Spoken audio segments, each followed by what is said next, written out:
Hello hi. என்னோட name Naresh. இன்னைக்கு நான் வீடியோவில் உங்ககிட்ட எதை பற்றி ஷேர் பண்ண போகிறேன்னா, லாஸ்ட் அண்ட் அதுக்கு ப்ரீவியஸ் வீடியோவில் நம்ம how to start a business, எந்த மாதிரி என்டிட்டிலாம் இருக்குது, எதெல்லாம் ரிஜிஸ்டர்ட் என்டிட்டி, எதெல்லாம் அன்ரிஜிஸ்டர்ட் என்டிட்டி. ஸோ இதை பற்றி உங்களுக்கு டீட்டெயிலாக நான் உங்களுக்கு லாஸ்ட் டூ வீடியோஸில் சொல்லியிருப்பேன். ஸோ அந்த வீடியோ பார்க்காதவங்க தயவு செஞ்சு இப்போ அந்த வீடியோவை செக் பண்ணிட்டு வாங்க. ஸோ அப்போ தான் இப்போ நான் இந்த வீடியோவில் எதை பற்றி சொல்ல போகிறேன்ற டீட்டெயில்ஸ் உங்களுக்கு கிளியராக புரியும். இல்லைனா இதுலேருந்தே பார்த்துக்கிறேன்னீங்கன்னா நீங்கள் தான் கன்ஃபியூஸ் ஆவீங்க. ஸோ அதனால தான் சொல்கிறேன் how to start a business. கொஞ்சம் வீடியோ ரொம்ப லாங்காலாம் நான் மேக் பண்ணல, எல்லாருக்கும் புரிகிற மாதிரி ஷார்ட் அண்ட் ஸ்வீட்டாக தான் எடுத்திருக்கேன். ஸோ அந்த வீடியோவை போய் செக் பண்ணி பாருங்கள். How to start a business, என்னென்ன என்டிட்டிலாம் இருக்குது, இந்த மாதிரி என்டிட்டிலாம் இருக்குது அப்படின்றத சொல்லியிருக்கேன். ஸோ இந்த வீடியோவில் நான் உங்ககிட்ட எதை பற்றி டீட்டெயிலாக எக்ஸ்பிளைன் பண்ண போகிறேன்னு பார்த்தீங்கன்னா, லாஸ்ட் வீடியோவில் சொல்லியிருந்தேன் 1% கம்பெனிக்கும் ப்ரொப்ரேட்டர்ஷிப்க்கும் என்ன டிஃப்ரென்ஸ் இருக்குது, ரிஜிஸ்டர் என்டிட்டிக்கும் அன்ரிஜிஸ்டர் என்டிட்டிக்கும் என்ன அட்வான்டேஜ் டிஸ்அட்வான்டேஜஸ் இருக்குது நரேஷ். ஸோ நீ மட்டும் ரிஜிஸ்டர் என்டிட்டி சொல்கிற, அன்ரிஜிஸ்டர் என்டிட்டி சொல்கிற, எனக்கு இதெல்லாம் ஒன்றும் புரியல, ரொம்ப டெக்னிக்கலாக இருக்குது அப்படின்னு ஃபீல் பண்ணிங்கன்னா உங்களுக்கு புரிகிற மாதிரியே நான் சொல்கிறேன். ஸோ ரிஜிஸ்டர் என்டிட்டி அப்படின்னு பார்த்தீங்கன்னா ஒரு 3-4 என்டிட்டி இருக்குது, சரிங்களா. ரிஜிஸ்டர்டு என்டிட்டின்னாலே ப்ரைவேட் லிமிடெட் கம்பெனி, சரிங்களா, limited liability company and then public limited company. இதை ஏன் நம்ம ரிஜிஸ்டர்டு என்டிட்டி அப்படின்னு சொல்கிறோன்னு பார்த்தீங்கன்னா, இது வந்து மினிஸ்ட்ரி ஆஃப் கார்பரேட் அஃபேர்ஸ், சரிங்களா.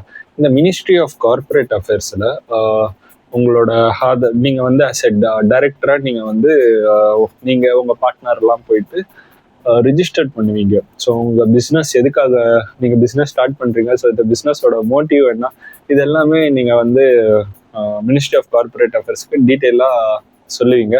ஏன் நரேஷ் அன்ரிஜிஸ்டர் என்டிட்டியில் இதெல்லாம் நாங்கள் சொல்ல மாட்டோமான்னு கேட்டிங்கன்னா, அப்படிலாம் கிடையாது. அன்ரிஜிஸ்டர் என்டிட்டிலே சொல்லுவீங்க.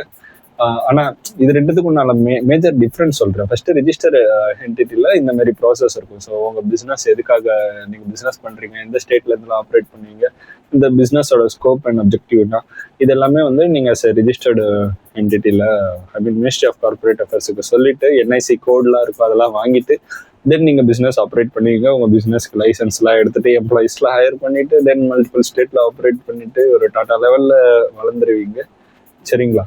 ஸோ அன்ரிஜிஸ்டர் என்டிட்டிக்கு போவோம்.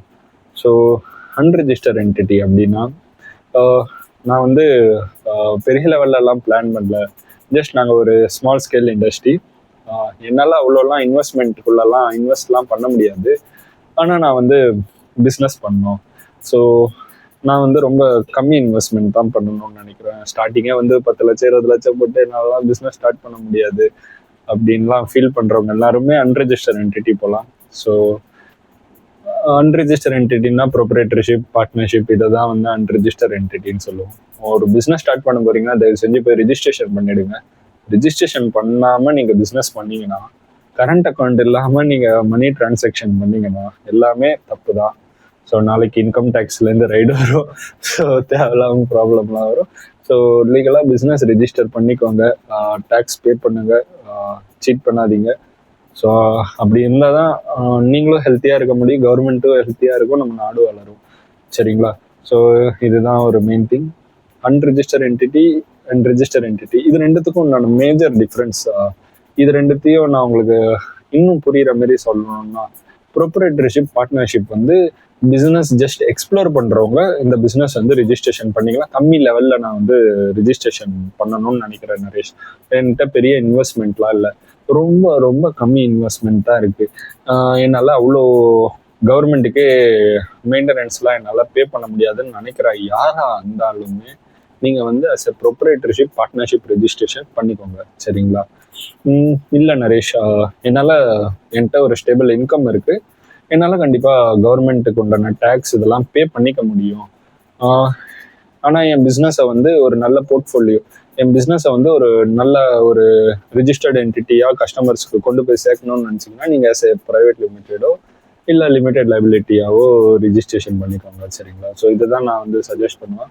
ஆஸ் ஏ ப்ரொப்ரேட்டர்ஷிப்னு சொல்லும்போது இது வந்து அன்ரிஜிஸ்டர் என்டிட்டி. ஸோ இது ரொம்ப பெருசாக ப்ரொப்ரேட்டர்ஷிப் நேமே பாதி பேருக்கு இங்கே வீடியோ பார்க்குறவங்களுக்கு பாதி பேருக்கு அதை பற்றி பெருசாக ஐடியா இருக்காது. ஸோ ஐ மீன் சில பேருக்கு ஐடியா இருக்கும், சில பேர் தெரிஞ்சுக்கிட்டு வந்து வீடியோ பார்க்கலாம். நான் அதை மீன் பண்ணி இருந்தாலும் சொல்ல வரேன். ஸோ பார்த்தீங்கன்னா இன்னொரு மேஜர் டிஃப்ரென்ஸ் இது ரெண்டுத்துக்கும் இருக்கு. ஸோ அந்த டிஃப்ரென்ஸ்க்கு உண்டான register entity, proprietorship, partnership, private limited and private limited, register entity, unregister என்டிட்டியான டீட்டெயில் டிஃப்ரென்ஸ் வந்து உங்களுக்கு நான் வந்து ஒரு டேப்லர் மாரி மேக் பண்ணி வீடியோட லிங்க்ல கொடுக்குறேன், அதில் கூட செக் பண்ணிக்கலாம். சரிங்களா? ஸோ இப்போ நான் coming back to the topic. So இன்னும் உங்களுக்கு இது ரெண்டுத்துக்கு உண்டான டிஃப்ரென்ஸ் தெரியலனா, நீங்கள் ப்ரொப்ரேட்டர்ஷிப் பார்ட்னர்ஷிப்பில் கவர்மெண்ட்டுக்கு வந்து 30% டேக்ஸ் பே பண்ணுவீங்க. பட் ப்ரைவேட் லிமிடெட் கம்பெனியில் 25-26% தான் டேக்ஸ் பே பண்ணுவீங்க. லிமிடெட் லைபிலிட்டியில் 30% டேக்ஸ் பே பண்ணுவீங்க. சரிங்களா? ஸோ இதுதான் வந்து ஒரு மேஜர் இதாக ப்ராசஸாக இருக்கும். தென் பார்த்தீங்கன்னா ப்ரொப்ரேட்டர்ஷிப்க்கும் ப்ரைவேட் லிமிடெடுக்கும் பேசிக் அட்வான்டேஜ் அண்ட் டிஸ்அட்வான்டேஜஸ் சொல்லிடுறேன். இப்போ நீங்கள் வந்து ஒரு ப்ரொப்ரேட்டர்ஷிப் ஆரம்பிச்சிட்டீங்க. சரிங்களா? நீங்கள் வந்து பேங்க்கில் வந்து ஒரு 10 லட்ச ரூபா கடன் வாங்கிட்டீங்க. பேங்க் ஆஃப்ல நம்பி கடன் கொடுத்துட்டாங்க. சரிங்களா? ஸோ நீங்கள் என்ன பண்ணணும்னா கடனை ரீபே பண்ணணும். ஸோ சப்போஸ் உங்கள் பிஸ்னஸ் வந்து அந்த கடனை ரீபே பண்ண முடியல, இந்த சென்ஸ் நீங்கள் என்ன பண்ணணும்னா உங்களோட பர்சனல் அசெட்ஸை செல் பண்ணி, நீங்கள் வந்து பர்சனல் அசெட்ஸ்னால் உங்களோட காராக இருக்கலாம், உங்கள் வீடாக இருக்கலாம், உங்கள் லேண்டாக இருக்கலாம், எதா வேணா இருக்கலாம். ஸோ அந்த அசெட்ஸ் எல்லாம் செல் பண்ணி நீங்கள் கவர்மெண்ட்டுக்கோ இல்லை பேங்க்ஸுக்கோ நீங்கள் வந்து ரீபேமெண்ட் பண்ணுற மாரி இருக்கும். ஸோ இதுதான் வந்து ப்ரொப்ரேட்டர்ஷிப் அண்ட் பார்ட்னர்ஷிப்பில் மெயின். இதை தான் வந்து அன்ரிஜிஸ்டர் என்டிட்டின்னு சொல்கிறாங்க. ஸோ நீங்கள் வந்து லோன்ஸ் மட்டும் இல்லை, சப்போஸ் நீங்கள் எம்ப்ளாயிஸே ஒரு 150 எம்ப்ளாயி ப்ரொப்ரேட்டர்ஷிப்பில் எம்ப்ளாயி இருக்குமான்னு கேட்டிங்கன்னா, ப்ரொப்ரேட்டர்ஷிப்லேயும் எம்ப்ளாயி ஹையர் பண்ணிக்கலாம், பார்ட்னர்ஷிப்லேயும் எம்ப்ளாயி வச்சுக்கலாம்.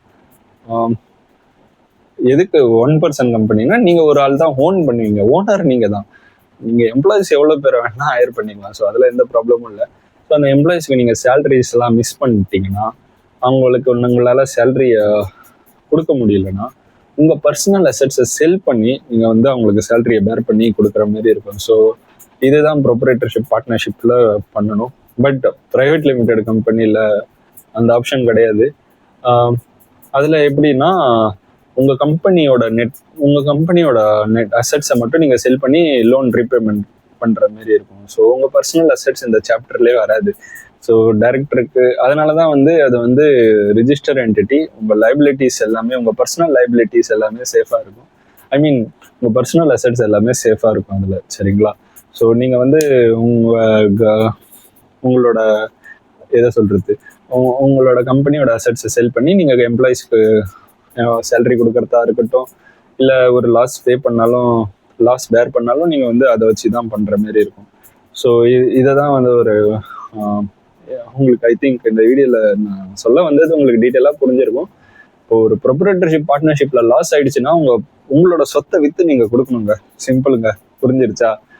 உங்கள் கம்பெனி சொத்தை வச்சு கொடுத்தாலாம் பத்தாது, உங்கள் பர்சனல் சொத்தையும் நீங்கள் விற்று கவர்மெண்ட்டுக்கோ இல்லை பேங்க்குக்கோ லோன் இல்லை எம்ப்ளாயிஸ்க்கு சேலரியோ எல்லாத்தையும் கொடுக்கணும். ஆனால் ப்ரைவேட் லிமிடெட் கம்பெனியில் அப்படி கிடையாது. கம்பெனியோட அசெட்ஸை மட்டும் செல் பண்ணி இப்போ ஒரு ப்ரைவேட் லிமிடெட் கம்பெனி லேப்டாப் வச்சிருக்குன்னா அந்த லேப்டாப்பு அவங்களோட ஆஃபீஸ் எல்லாம் விற்று அவங்க லோன் ரீபேமெண்ட் பண்ணால் போதும். சரிங்களா? ஸோ அவங்களோட டைரக்டரோட பர்சனல் அசெட்ஸ் இதில் இந்த டாபிக் உள்ளே வராது. சரிங்களா? ஸோ இதுதான் மேஜர் டிஃப்ரென்ஸ். டேக்ஸ் வைஸ் பார்த்தீங்கன்னா ப்ரொப்ரேட்டர்ஷிப் பார்ட்னர்ஷிப்பில் நான் ஏற்கனவே சொல்லிட்டேன், 30% டேக்ஸு. ப்ரைவேட் லிமிடெட் கம்பெனியில் 25-26% தான் டேக்ஸ் இருக்கும். ஸோ அண்ட் தென் இப்போதைக்கு நான் டிஸ்அட்வான்டேஜஸ் மட்டும் சொல்லியிருக்கேன். இதில் இருக்க டிஸ்அட்வான்டேஜ், அதில் இருக்க டிஸ்அட்வான்டேஜ். அதேமாரி ப்ரொப்ரேட்டர்ஷிப்பில் பார்ட்னர்ஷிப்பில் ஒரு மேஜர் பெனிஃபிட்ஸ் இருக்குது. பெனிஃபிட்ஸ் என்ன இருக்குது தெரியுமா உங்களுக்கு? ஸோ ஒரு மெயின்டெனன்ஸுங்க. இப்போ ஒரு நீங்கள் கார் எடுக்கிறீங்க, கார் இந்த சென்ஸ் கார் இல்லைங்க, ஒரு பைக் வாங்குறீங்க. நீங்கள் நிஞ்சா H2R, பாதி பேருக்கு சில ஸ்போர்ட்ஸ் பைக் பற்றிலாம் தெரியாது. சரி, ஓகே, ஒரு காஸ்ட்லியான பைக் வாங்குறீங்க, ஒரு 3 லட்ச ரூபா 4 லட்ச ரூபா போட்டு பைக் வாங்குறீங்க. அதுக்கு மெயின்டெனன்ஸ் எவ்வளோ பண்ணணும்னு உங்களுக்கு தெரியும். சரியா? ஒரு பைக் எடுத்துட்டீங்க, அதுக்கு மெயின்டெனன்ஸ் பண்ணணும். ஸோ நீங்கள் ஒரு ப்ரைவேட் லிமிடெட் ரிஜிஸ்ட்ரேஷன் பண்ணிட்டீங்கன்னா அதுக்கு கண்டிப்பாக மெயின்டெனன்ஸ் பண்ணணும். மெயின்டெனன்ஸ் பண்ணலன்னா பெனால்ட்டி வரும். பெனால்ட்டி வந்துச்சுன்னா கம்பெனியை இழுத்து மூடணும். ஸோ இந்த மாதிரி நிறைய ப்ராசஸ் இருக்குது. ப்ரொப்ரைட்டர்ஷிப் பார்ட்னர்ஷிப்லேயும் மெயின்டெனன்ஸ் இருக்குது. ரொம்ப ரொம்ப கம்மியான மெயின்டெனன்ஸுங்க. வருஷத்துக்கே உங்களுக்கு 5,000. இன்னும் கம்மியாக நீங்கள் சிஎல்லாம் உங்களுக்கு தெரிஞ்ச ஆளாக இருந்ததுன்னா சும்மா ஜிஎஸ்டி ஃபைல் பண்ணி கொடுத்துட்டு உங்களுக்கு ஈஸியாக இன்னும் சிம்பிளாக பண்ணி கொடுத்துருவாங்க. சரிங்களா? ஸோ ப்ரொப்ரைட்டர்ஷிப் பார்ட்னர்ஷிப்பில் பெஸ்ட் பெனிஃபிட்ஸ் பார்த்தீங்கன்னா மெயின்டெனன்ஸ் தான். உங்களுக்கு ரொம்ப கம்மி மெயின்டெனன்ஸில் நீங்கள் வந்து இது பண்ணிக்கலாம். சரிங்களா? கம்மி மெயின்டெனன்ஸ்லேயே பண்ணிக்கலாம். தென் பார்த்தீங்கன்னா ப்ரைவேட் லிமிடெட் கம்பெனிலாம் அப்படி கிடையாது. மெயின்டெனன்ஸ் ரொம்ப அதிகம். நீங்கள் ரிஜிஸ்ட்ரேஷன் பண்ண 30வது நாள் நீங்கள் வந்து சிஏ அப்பாயிண்ட் பண்ணியிருக்கணும். 120வது நாள் கமஸ்மெண்ட் ஆஃப் பிஸ்னஸ் முடிச்சிருக்கணும். சரிங்களா? தென் வந்து 6 மாதத்துக்கு ஒரு தாட்டி ஆனுவல் ஜென்ரல் மீட்டிங், போர்ட் மீட்டிங்லாம் கம்ப்ளீட் பண்ணியிருக்கணும். இதெல்லாம் நீங்கள் மிஸ் பண்ணிங்கன்னா பெனால்ட்டிஸ் மேலே பெனால்ட்டிஸ் கவர்மெண்ட் போட்டு உங்கள் பிஸ்னஸ் நாளைக்கு 1 இயர் 2 இயரில் பிக்கப் ஆனதுக்கப்புறம் பெனால்ட்டிக்கு அடைக்க வேண்டியதாக இருக்கும். ஸோ பிஸ்னஸ் ப்ரைவேட் லிமிடெட் ஆரம்பிக்க போகிறீங்கன்னா கண்டிப்பாக என்கிட்ட கன்சல்டன்சி எடுத்துக்கோங்க. ஸோ நான் உங்களுக்கு டீட்டெயிலாக உங்களுக்கு இந்த வீடியோவில் என்னால் ஃபுல்லாக கவர் பண்ண முடியாது. நான் உங்களுக்கு டீட்டெயிலாக உங்களுக்கு கன்சல்டன்சி மூலயமா இன்னும் டீட்டெயிலாக சொல்கிறேன். சரிங்களா? ஸோ மெயில் ஐடி கொடுக்குறேன், அதில் செக் பண்ணி பாருங்கள். ப்ரொப்ரைட்டர்ஷிப் பார்ட்னர்ஷிப் பண்ணுறீங்கன்னா உங்களுக்கு மினிமம் மெயின்டெனன்ஸ் தான். ஆனால் ரிஸ்க்குன்றது இந்த சென்ஸ் உங்ககிட்ட சொல்லிட்டேன். அவ்வளோ ரிஸ்க் நீங்கள் எடுக்க மாட்டீங்கன்னு எனக்கு தெரியும். இந்த வீடியோ பார்க்குற 10 பேர் ஸ்மார்ட்டாக தான் இருப்பீங்க. ஸோ இதுதாங்க main difference. Maintenance private limited கம்பெனியில் ரொம்ப அதிகமாக இருக்கும், பப்ளிக் லிமிடெட் கம்பெனியில் ரொம்ப அதிகமாக இருக்கும். ரெண்டுமே ஈக்குவல் மெயின்டெனன்ஸ் தான். எல்லாமே மினிஸ்ட்ரி ஆஃப் கார்பரேட் அஃபேர்ஸில் ரிஜிஸ்ட்ரேஷன் ஆனது தான். தென் லிமிடெட் லைபிலிட்டி பார்ட்னர்ஷிப் சொன்னால அதில் கொஞ்சம் மெயின்டெனன்ஸ் கம்மியாக இருக்கும். ப்ரைவேட் லிமிடெடை கம்பேர் பண்ணுறதுக்கு ரொம்ப கம்மியாக இருக்கும். ரொம்ப கம்மியாக இருக்கும்னா வருஷத்துக்கு ஒரு 15,000 ரூபா அவ்வளோதான் இருக்கும் மெயின்டெனன்ஸ். ஆனால் அதை ப்ராப்பராக பண்ணணும். ஸோ எம்ப்ளாயீஸ்லாம் அதிகமாக வச்சுருந்தீங்கன்னா நீங்கள் அதுக்கு அவங்களுக்கு பிஎஃப் ஃபைலிங், இஎஸ்ஐ ஃபைலிங்லாம் எவ்வளோ சேலரி கொடுக்குறீங்களோ அதுக்கேற்ற மாதிரி பிடி, ப்ரொஃபஷனல் டேக்ஸ் ரிட்டர்ன் ஃபைலிங், இந்த மாரி ஒரு கடலுங்க இது. நான் இன்னும் ஒரு வீடியோவில் கண்டிப்பாக இதை பற்றி டீட்டெயிலாக சொல்கிறேன். ஸோ இப்போதைக்கு உங்களுக்கு அட்வான்டேஜஸ் அண்ட் டிஸ்அட்வான்டேஜஸ் பற்றி டீட்டெயிலாக மேக் பண்ணிட்டேன்னு நினைக்கிறேன். ஆல் த டாபிக் கவர் பண்ணிட்டேன்னு நினைக்கிறேன். ஸோ இதில் உங்களுக்கு இன்னும் ஏதாச்சும் டவுட் இருந்ததுன்னா மெயில் பண்ணுங்கள். கன்சல்டன்சி பர்சனலாக வேணும்னா கன்சல்டன்சி கொடுக்குறேன். ஸோ மெயில் ஐடியில் மெயில் பண்ணுங்கள். Until then, thanks.